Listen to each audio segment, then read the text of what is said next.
Hey there, I'm Madison and I'm 34 years old. When I was a kid, my biggest dream was to be a journalist or work with magazines.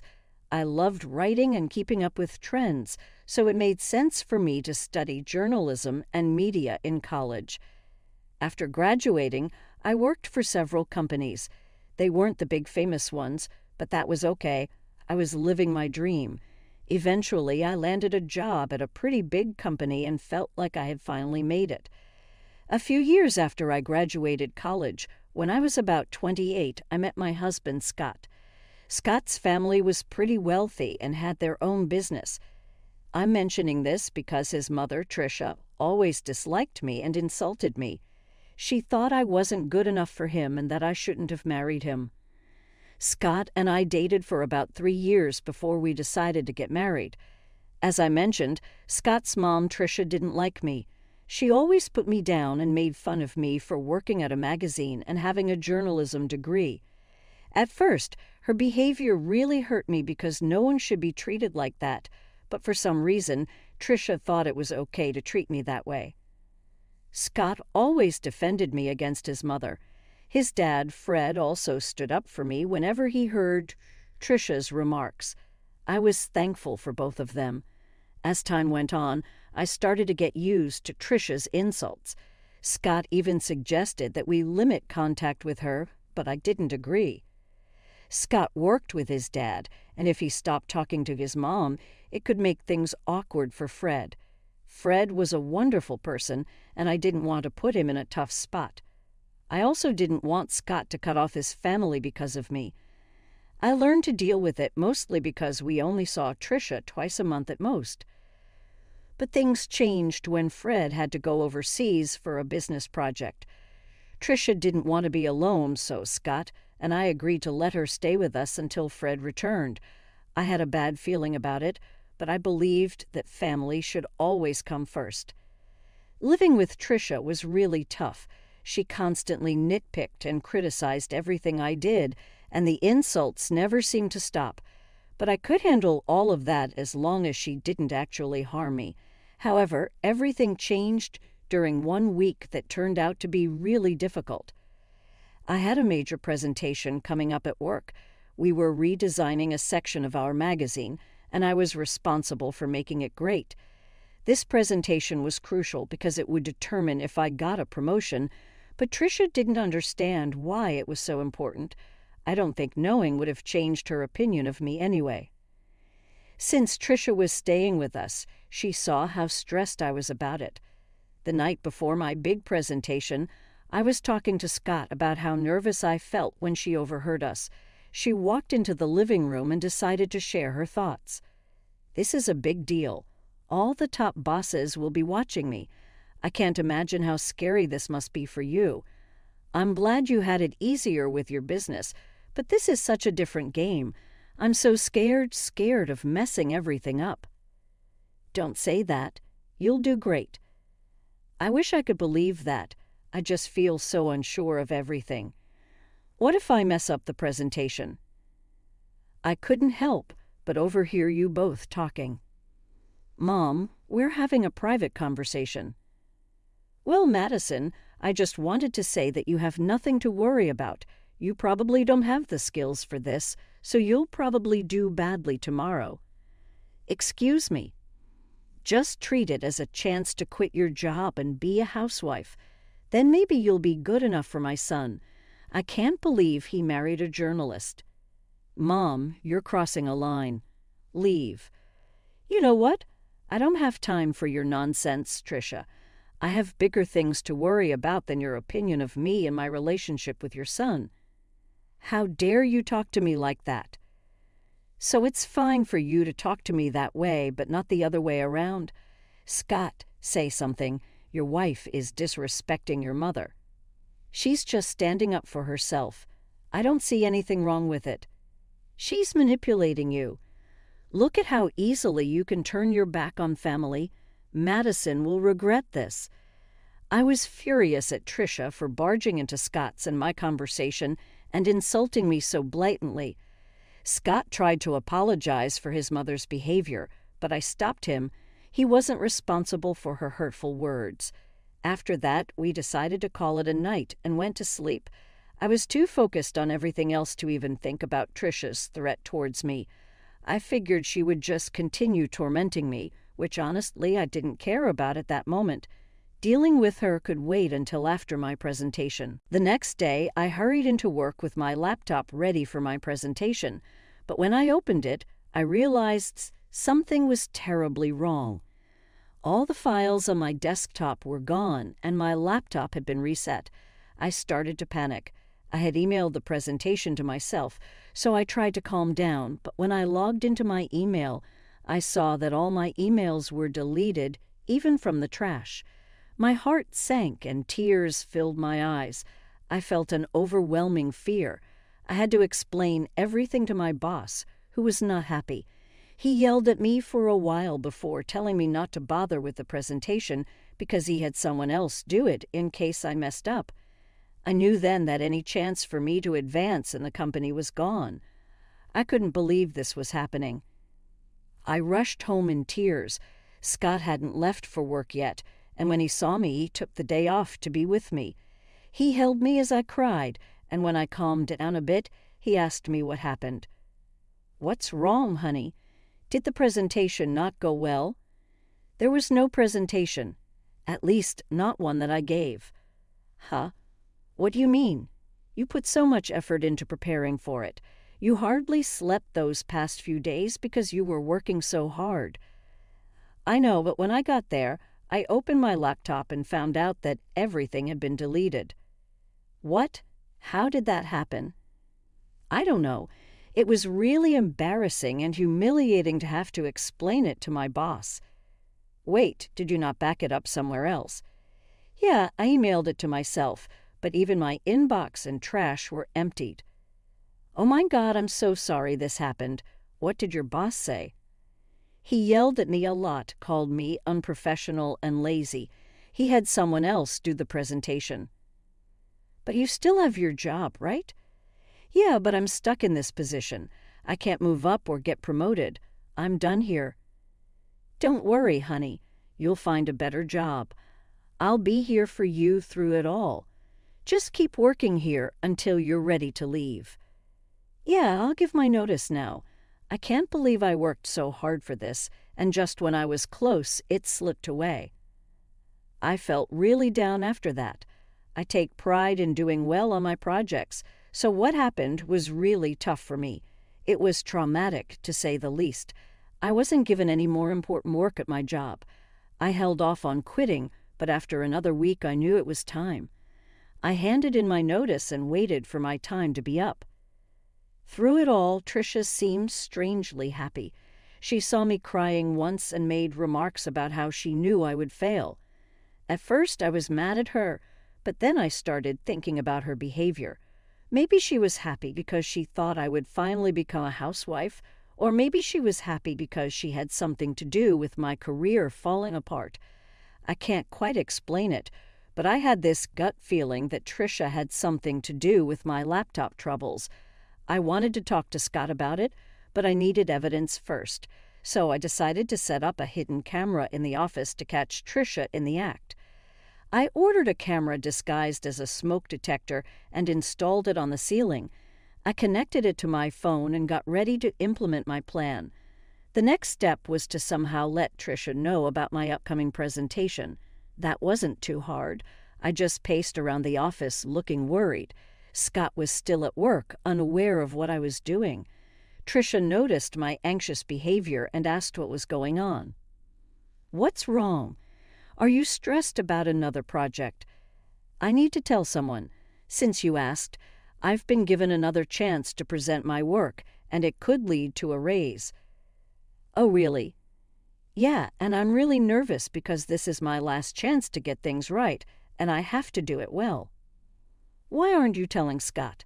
Is it because you're embarrassed about your job?" "No, it's because I don't want to disappoint him again. Just keep it between us, okay?" "I'm not promising anything, but it'll be interesting to see what happens tomorrow." "Why do you always want me to fail?" "I just think you'd be better off as a housewife. It's less embarrassing than what you're doing now." I don't have time for this, and I don't care what you think. Please leave me alone so I can practice my presentation before Scott gets home. Trisha left, but not before giving my laptop a look and smirking at me. I had a feeling something was up. I stayed in the office a little longer, only leaving when Scott came home. Trisha didn't mention my presentation, but she kept smirking at me during dinner. After we went to bed, I checked the footage from the hidden camera on my phone, keeping an eye out for any movement. Scott and I watched a few episodes of our favorite TV series as usual. There wasn't any action until midnight when Trisha entered the office. I quickly showed Scott what was happening on my phone. He seemed puzzled at first, but then he saw Trisha messing with my laptop until it shut off and restarted. Scott looked at me, shocked. I explained what I had done, and he was furious with Trisha. Trisha was still in the office, snooping through my files. Scott got up and stormed into the office. He flung the door open, and Trisha looked startled when she saw him. Scott tried to stay calm and asked her what she was doing. "What are you doing in here, Mom?" "Oh, nothing really." "Then why is Madison's laptop still open? Are you accusing me of going through her stuff?" "I think you did more than that, Mom. Firstly, I came in here because I thought this room needed tidying up. And secondly, you know your wife isn't forgetful. She wouldn't leave her laptop open. You wanted to clean the office at midnight, and don't talk about Madison like that." "Don't talk to me like that. I'm still your mother." "Yeah, my mother who loves to hurt and sabotage my wife." "What are you saying?" "We caught you on camera resetting Madison's laptop. You were spying on me." "No, we just wanted to make sure that what happened to Madison wouldn't happen again." "That's disgusting. How could you film me without my consent?" "I didn't put cameras in your room. I put one in my office, and you went in there without my permission. And even if it was wrong, it's nothing compared to what you did to Madison. I want you out of our house tomorrow." "But I'll be all alone," Trisha protested. "I don't care. I don't want to talk to you." The next morning, Trisha tried to delay things by helping with breakfast and washing dishes, but Scott wasn't having it. As soon as she finished, Scott came down with her bags and told her he'd packed for her and ordered her an Uber. Trisha pleaded with him to let her stay, even crying, which was unusual for her as she usually made others cry. Scott ignored her and went to our room. Trisha turned to me and started yelling, blaming me for setting her up. I told her if anyone should be yelling, it's me. She's lucky I haven't shared the footage with her friends and family. If they knew what she did to me, she'd lose them all. That shut her up pretty quickly. After Trisha left, I felt the weight lifted off my shoulders. Though I was still upset about my job situation, I knew I could bounce back and do even better. Scott was my biggest support throughout everything. Once my notice period ended, I took some time off to rest and figure out my next steps.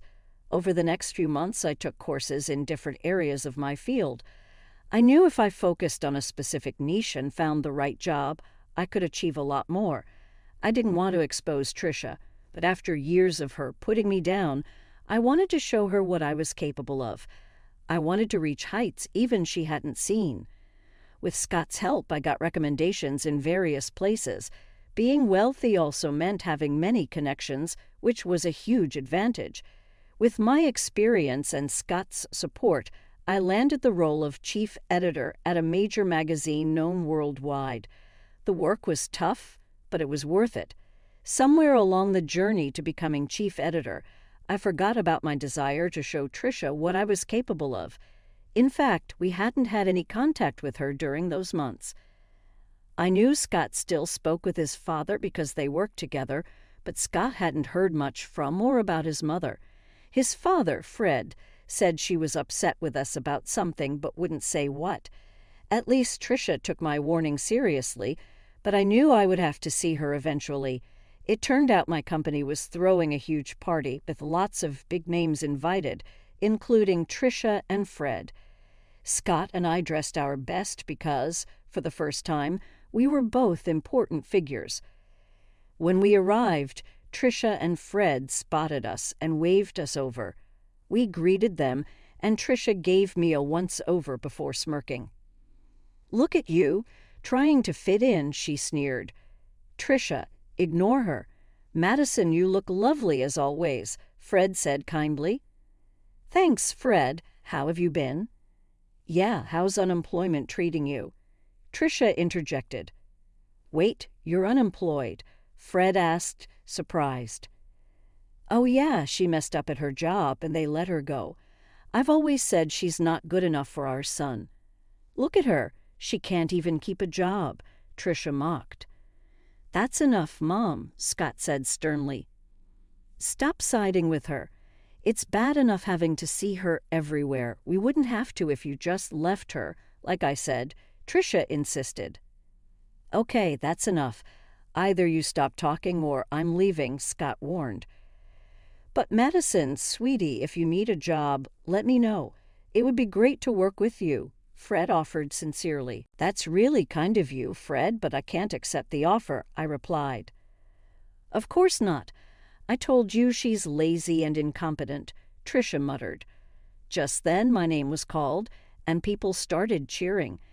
I looked towards the small stage, and the CEO was there, waving and motioning for me to come up. I turned to Fred and Trisha, excusing myself. Fred looked amused, but Trisha seemed confused and angry. The CEO gave a speech praising my work in the company and my ability to innovate and bring new ideas to the magazine. The audience cheered loudly, asking for a speech. I thanked Scott for his support and all my colleagues who helped make the magazine what it is. I ended by thinking of what. "That's really kind of you, Fred, but I can't accept the offer," I replied. "Of course not. I told you she's lazy and incompetent," Trisha muttered. Just then my name was called, and people started cheering. I looked towards the small stage, and the CEO was there, waving and motioning for me to come up. I turned to Fred and Trisha, excusing myself. Fred looked amused, but Trisha seemed confused and angry. The CEO gave a speech praising my work in the company and my ability to innovate and bring new ideas to the magazine. The audience cheered loudly, asking for a speech. I thanked Scott for his support and all my colleagues who helped make the magazine what it is. I ended by thinking of one person who doubted me because their negativity pushed me to be better. As I walked off the stage, everyone stopped me to congratulate me and ask about the unnamed critic, but I kept that to myself. I made my way over to the table where Fred, Trisha, and Scott were seated. Scott hugged me tightly, congratulating me, and Fred stood up to hug me too. Trisha glared at me. "Oh, Madison, this is amazing. I can see why you wouldn't want to work with us," Fred said. "Thanks, Fred. Although I'll admit, if you'd offered me the job about 6 months ago, I might have taken it." "You should have. At least then you'd be paid more," Trisha snorted. "Paid more? I could never put a price on this," Fred replied. "Right, she's not worth all that money," Trisha scoffed. "No, I mean I couldn't match what she's earning right now." "What do you mean?" Trisha asked, confused. "Do you want me to tell her, Madison? It might come off as boasting if I say it," Fred offered. "Madison makes at least 5 times more than I do in her current position," Fred